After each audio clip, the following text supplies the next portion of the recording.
I wasn't aware of this until I saw it on social media. Today, November 19th, is Women Entrepreneurship Day.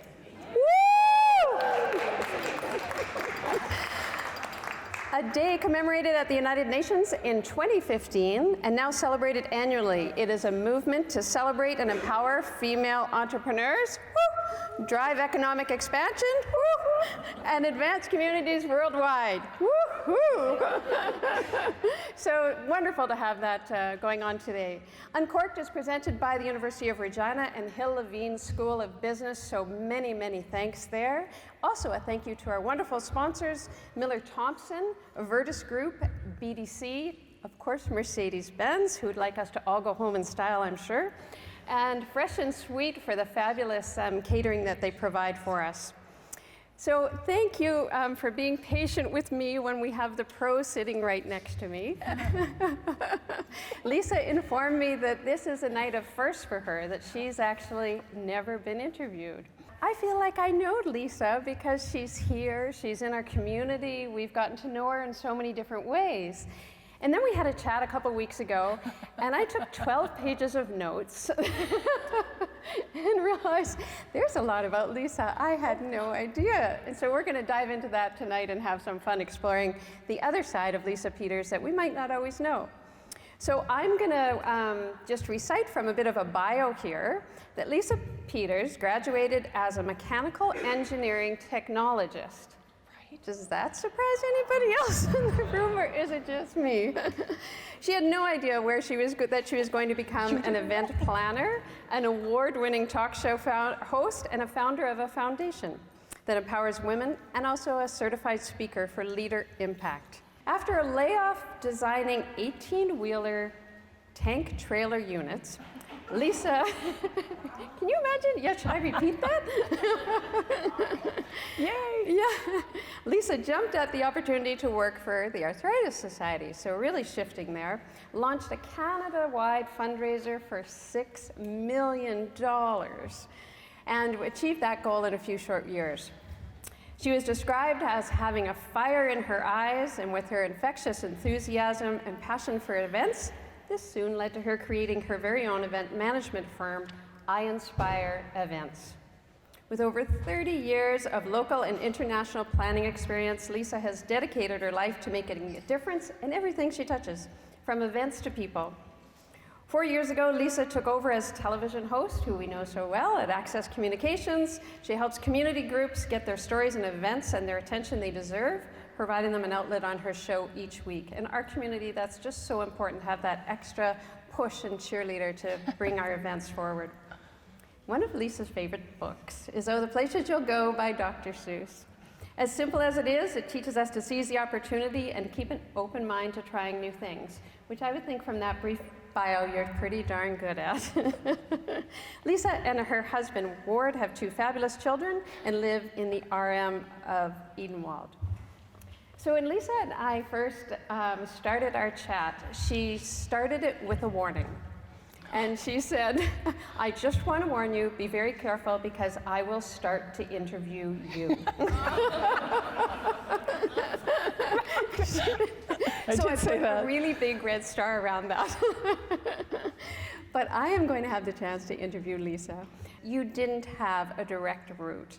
You started out in a very different field. And can you just tell us a little bit about how that journey occurred? So I come from a family of engineers. My dad is a technologist, electrical, and then I've had brothers, and so when I graduated high school, I had a full scholarship to basketball. For basketball, I played for Wyoming. And when I came back, Mom's like, you're going to school. And she goes, I was like drafting. So I got put in this program at SciAst.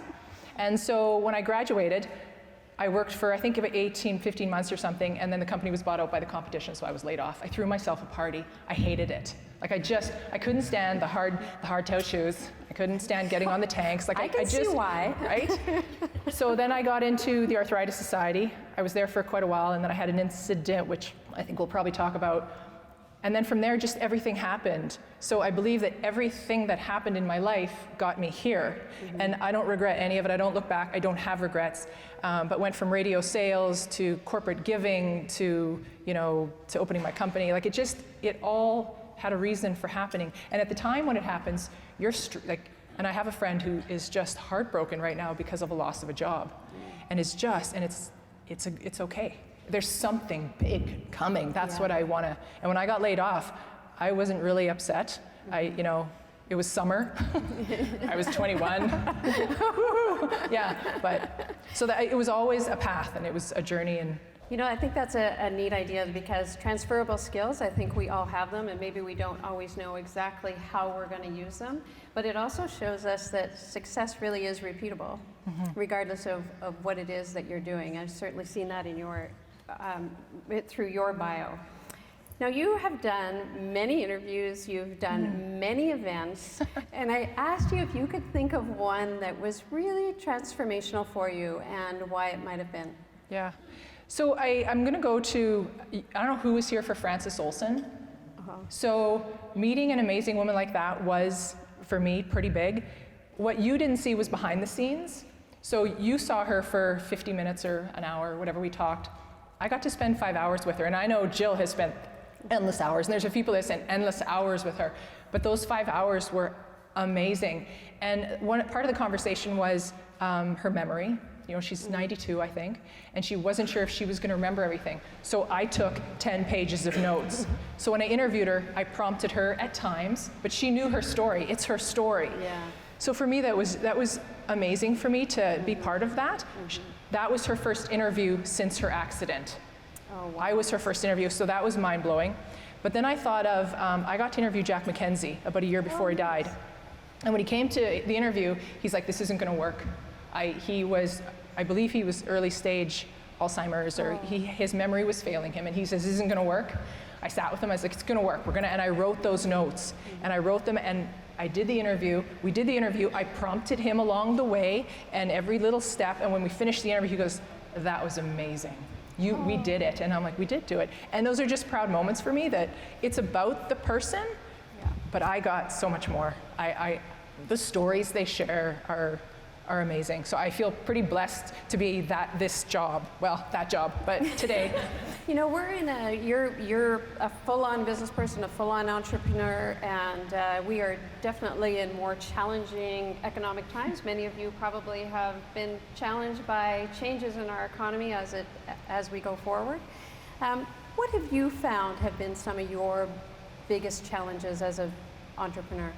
I wouldn't say any economic challenges have been. I mean, I'm living those. I'm accepting those. I'm moving along with them. They're going to happen. It's a cycle.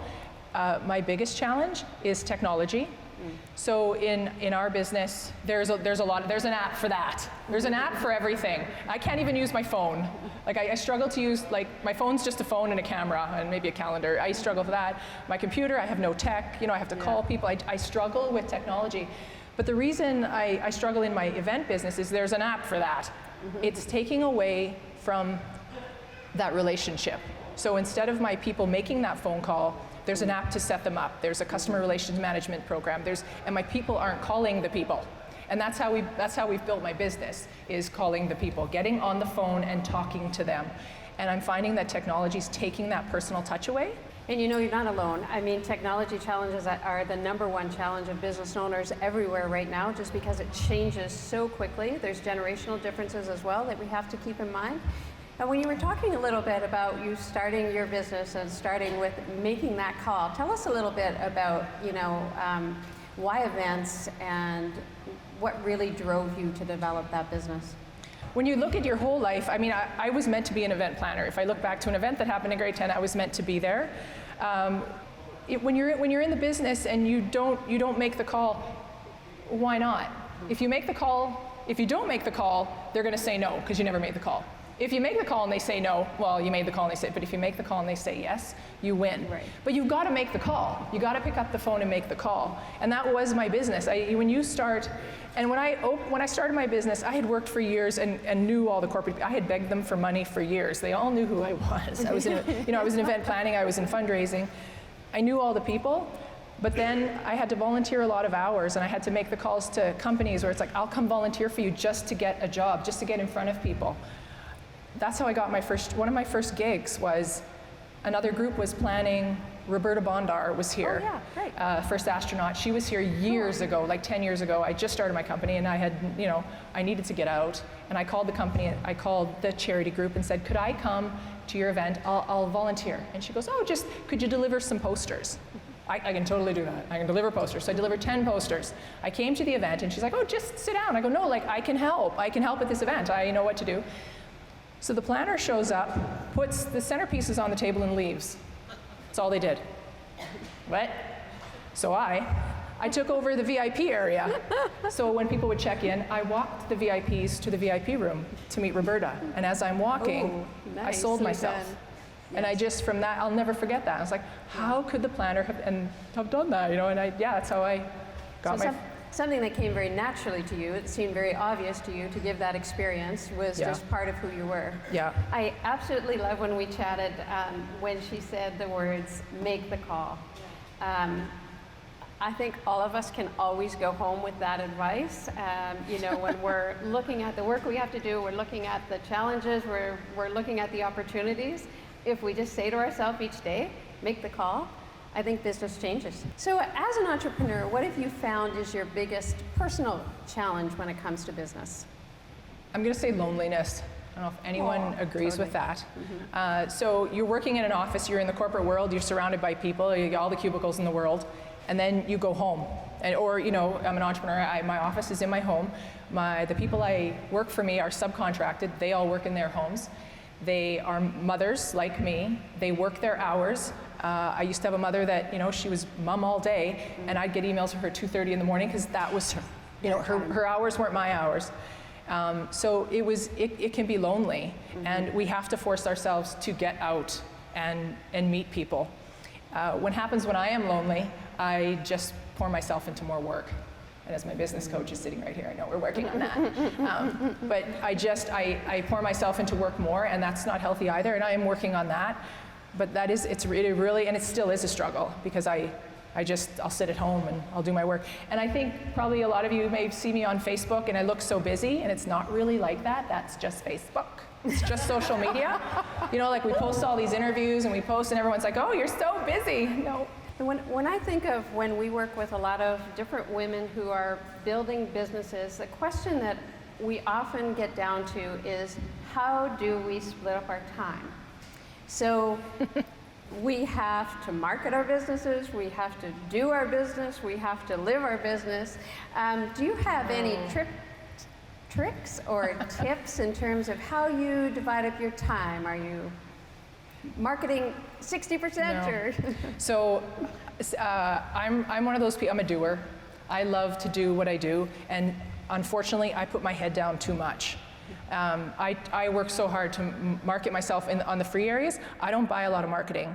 I did buy one magazine cover and it was awful, but the good thing was it was so terrible that everyone remembered it. So everyone's like, "That you didn't look that good." Call that. Thanks. I think that'd be impossible. Anyway, so I've worked hard at the social media, which is the free thing. Yeah. But I've just found I put my head down too much. So what the best advice was to me was years ago. They said, give up. I know you love everything, and you all do. And you're all really good at everything, and this is your company, and it's really great, but you have to give up something, because if you need to make space for something, a door to open. So my first thing was I gave up my books, which wasn't really that hard. I wasn't good at it, but I couldn't afford for anybody to do it either, so I had to do it. So I gave that up, and it frees up a little more time. Absolutely. And so so those are the tips I'm offering you is do the things you love, but you have to give up some of the other things. I gave up my website. I was doing my website, and I gave it up for someone, and it costs me a lot of money, but it looks good now, and it's really easy to edit, and I can do small edits. So those are just the things that I've had to do, and it was really hard at the beginning, but it frees up your time to do the things you love. Well, not only the things you love, but the things you're best at. Like now you're free to do your genius work. But see, I think, so the problem that I'm still encountering though is my genius work is planning events. Yet I'm supposed to be running a company. Yes. So I'm struggling because Wendy's just nodding here because I love planning the events. I'm struggling. I think I need to actually hire someone to run the company. Right. Because I actually just want to plan, and that's really hard to suck in right now. I would think that almost everyone in this room has experienced this in some way or another, because you can go two ways. You could decide you just want to manage the business, or you still want to manage the events. So you're still tied to the events, so then finding someone to manage the business. I think these are challenges we all face, trying to be so many people. So you recently spoke at a conference in Vancouver about handling crisis and event management. And this meant a lot to you personally. Can you tell us a little bit about it? It was a fascinating story and a very interesting conference. Okay, so I was asked to come to a conference in Vancouver to talk about a crisis that I was in. So I was on a panel, and I mean, I'm on a panel with the gentleman that, he was the CEO of CP Rail, and when the train came in Ottawa, or no, Quebec? Quebec. Yes, yeah. He was CP. He was the president CEO. So he was on my panel, and there was another. It was a big panel. Impressive. So I had to tell my crisis story, and what it was I took a team of 87 Canadians to Peru to hike Machu Picchu, and great event. What happens you fly out of Toronto. It only flies in every second day into Lima, and then from Lima to go to Cusco, take a bus and get onto Machu Picchu. So I'm there early. My team flies in, and this is a very short story. One of my girls lost her luggage. Oh. Okay, well, you're not getting your luggage because we now got to get on a plane and keep going. So I teach the people, I've been doing this for many years, I teach them, backpack all your stuff. You know, you need to bring the major stuff, so if your luggage gets lost, you can still survive on, you've got it. I think she had a Walkman, a stick of gum in her, I don't know, wallet. Well, like, are you kidding me? At a certain level. So, but that's not even the worst part. So we can put a call out for the material, or the runners, the joggers, whatever. She has cancer, and she doesn't have her meds. Ooh. This is not good, because she won't see her luggage for 10 days. Oh boy. So, you know, we talk about surrounding ourselves with people that care about us. I'd surrounded myself with a team took care of her, crisis done. Okay, so that was good. So then we get on the tour. It's 3 days en route. There are only 3 places on Machu Picchu that if there is an accident, a helicopter can fly in. Other than that, you got to get them off the mountain yourself. One of our women, we were just about to be done. We were within a day. No, we were within hours. And she goes down. Her arthritis, drugs, something's wrong, and the altitude she's out. She is incoherent and she's down. And there's no helicopter. We have to get her off. One of the women, her name was Hope. As if. Throws her over her shoulder with all the backpacks, gets her off into care, you know, so crisis averted, she's okay, next one. So I'm thinking, how can this all happen in one trip? Or we get to Lima, and now we have to wait 10 hours before we actually get out of Lima, so we got day rooms. I'm outside my hotel, and the earth starts to shake. It's an earthquake. And everyone's like, run from the buildings! And so, Prairie Girl, you start running, but at one point you're running into the next building, so you have to just stop it and stare. People are screaming, car alarms are going off, and dogs are barking. It was horrendous, and I just stood there, and probably lasted 2 minutes or something, and then it gets eerily quiet. Ooh. And then the aftershocks come. My legs are shaking so bad, I can't feel no aftershock, but the car alarms go off again, the dogs start barking, and this is repeating itself. So we were 90 miles from the epicenter, and it was an 8.7. It shook. Wow. So why I was invited there wasn't because I was in a crisis, it was because I shut down. So I'm an event planner, and I'm done. I can't move, I'm just horrified. My mind goes to my kids, so I'm done. So I had surrounded myself with a team that then's like, they just pick me up and they, you know, not they carry me, but you know, they put me through. So we got on a plane, and eight hours later, we got on a plane, we came home to Canada, and it was actually Hope, because she was in the Canadian military. How does she end up with me? Wow. She made a text out to Canada that we were safe, because we were traveling with Debbie Travis, her producer, and her producer friend was the producer of Dire Straits, like just crazy. So a message went out, a press release went out, we were all okay, we're coming home. I get a next text as we land that Global TV and CTV are there, and they want to interview me. So Hope is with me. Hope's a communications expert at the Canadian military. I really like this Hope. Isn't it amazing who the people who are right beside you when you need them? Wow. So she's like, this is what you say. This is what you say. And I'm like, yeah, I can't function.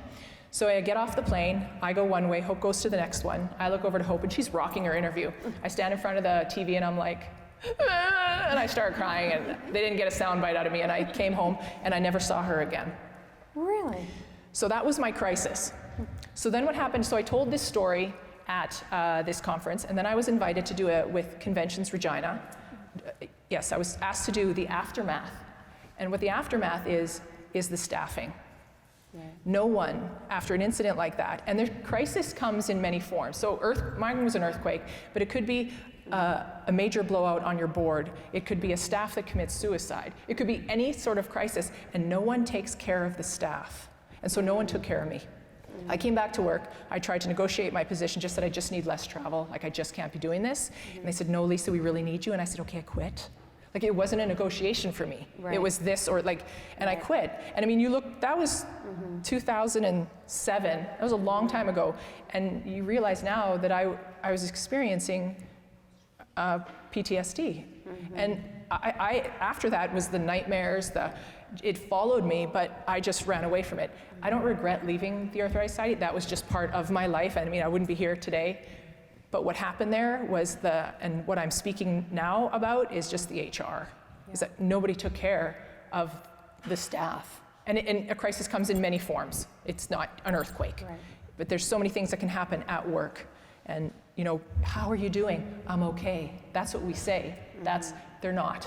You need them to see people. And I would think too, with you, Lisa, people see you as being very strong, you're very competent, you had run this amazing event. Does that compromise you sometimes because people see you in that way and there's an inside and an outside? Yeah, I think everybody, and even when I was young, and I'm taller than the average man, just so you know. So I've always... I didn't notice. Yeah. So I've always been older than I am. You know, if you're sitting in a crowd and I'm the tall one, that's a common knowledge. You know, they look to you. Right. So you have worked in the corporate sector. You're now an entrepreneur.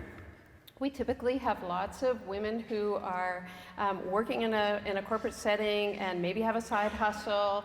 They're, you know, have one toe jumping into the entrepreneurship life. What kind of advice do you have for them, and what skills did you find most transferable? For me, it was my work ethic and my personality. Any job I have ever had, I have worked hard. And when I went to the next job, they asked me about that job, and I glowed about that job. And that's why I got hired, because I never crapped on that job. When I was in something, I worked hard. And that's why I ultimately went on my own. I'm like, was really good at sales. Like, I could sell, so why don't I sell for myself? I was really good at making the phone call and doing the work and putting my head down. Why don't I go do that for myself? Get out there and make the call and be a hard worker at whatever you do. And it was a side hustle in the beginning. You know, I had to work full time, and then I came home and I put in extra hours. And then at one point I'd saved up, kept saving a little bit so that when I did leave the federal government job at a lot of money a year and the great bonus, that I had something. Yeah. And I've never looked back. When I got laid off from mechanical engineering technologist and designing that, I took the next job because I had a car payment. And that job happened to be at the Arthritis Society, and I was event planning. But it wasn't a passion. It's just something. You didn't know it yet. Right? And it came in front of me, and then the person interviewing said, you have fire in your eyes. Like and I again, selling myself because I'm good. But it wasn't that I ever went out. I have no degree in event planning. I have no degree in business. I could go off things I don't have, but that didn't stop me. And you didn't know it until you got into it. Yeah. You got into it first, and then you realized, hey, this is something I'm really going to enjoy and be good at. So never turn down an opportunity. They present themselves all the time. Right. Just look into it. How do you recharge when you live full on? Oh boy. So I struggle with that. One part of project management is, you finish a project, you celebrate the project before you move on. I don't do that. I am terrible at it. I'm lucky if I send an email. I just had a big event on Thursday.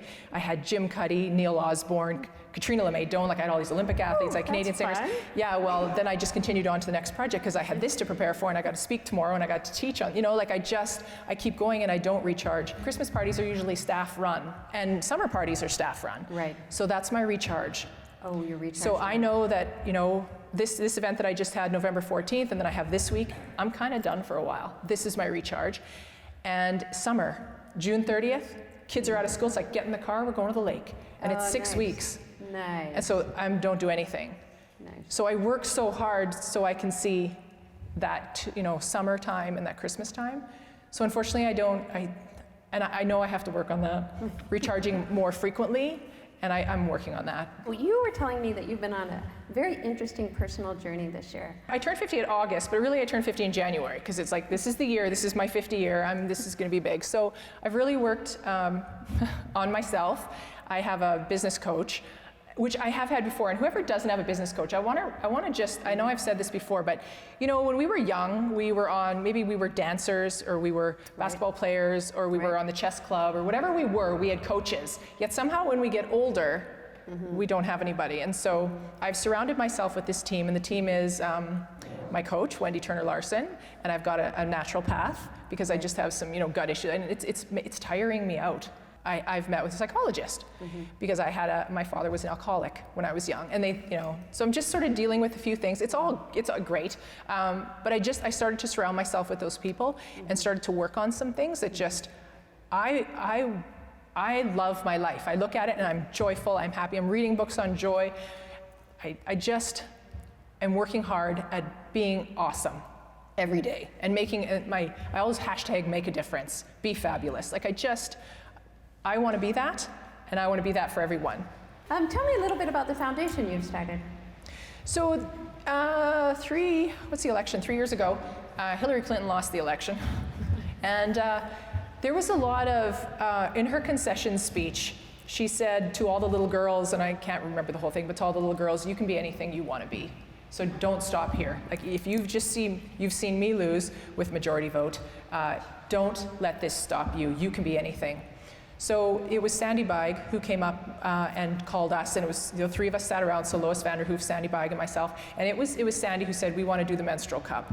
We want to make sure that every girl who is anywhere in the world is going to school, and the reason a lot of girls aren't going to school is because they have a period and they have no products, so they have to stay home. Or they're using leaves, they're using rags, they're packed mud, and it's causing infections, but that's what they're putting, that's what they're using so that they can go to school. So then what happens is some of the girls, that's just a great subject, talk about in front of all the guys. Unfortunately, if there is a leakage, the men are seeing the women as they're ready because they're women now. And then, so the girls aren't going to school. Wow. So we want to so the whole point was make sure the girls. It's linked to education. It's linked to education. Make sure the girls stay in school, and the one way that we can do that is by giving them menstrual cups. So it's been, not only like Regina, all over Saskatchewan, we're in India, we've been in Colombia, we've been in some major countries providing menstrual cups. Often we ask the question of if you could, what would you tell your 20-year-old self? And I'd like to kind of flip that on its ear a little bit and put you 10 years ahead and say, what do you want to tell yourself in 10 years? Rather than looking back, what are you hoping to tell yourself in the future? I've always lived by is no regrets. I don't have a university degree. I have business classes. I never finished, but that does not stop me. So I never want to look back and go, I should have, I could have. Nope, not doing it. So I don't want to, when I'm 60, I don't want to look back and go, oh, right? I want to look back and just be overcome with emotion. So there'll be no words. How's that for an answer? Oh, I love that. I'll be overcome with emotion. And because I just want to be filled with, right now, if I look back on my life, I would just be joyful. I would just look back and just be so joyful with everything that had happened. My kids better be out of the house by that time, 26 and 24, yeah. But I just, I want to look back and just smile and think I did it. I've done it. I don't want to say I've missed anything because I can still do it. I'm 60, I still got lots left. I want to cry. I love to cry. I do. So I want to just be so joyful that it's like, this is the best. That's probably the best answer that I've had. I didn't really answer it. I just said, yes, you did. I like that so answer. Joyful. Joy is always a good answer. I just want to thank you because you have just been a tremendous, when you talk about the interviews that I get to do, I will always remember this one. I will always remember the stories that you shared and the inspiration. I can see lights going on, when you're speaking, and I love to see that in the room.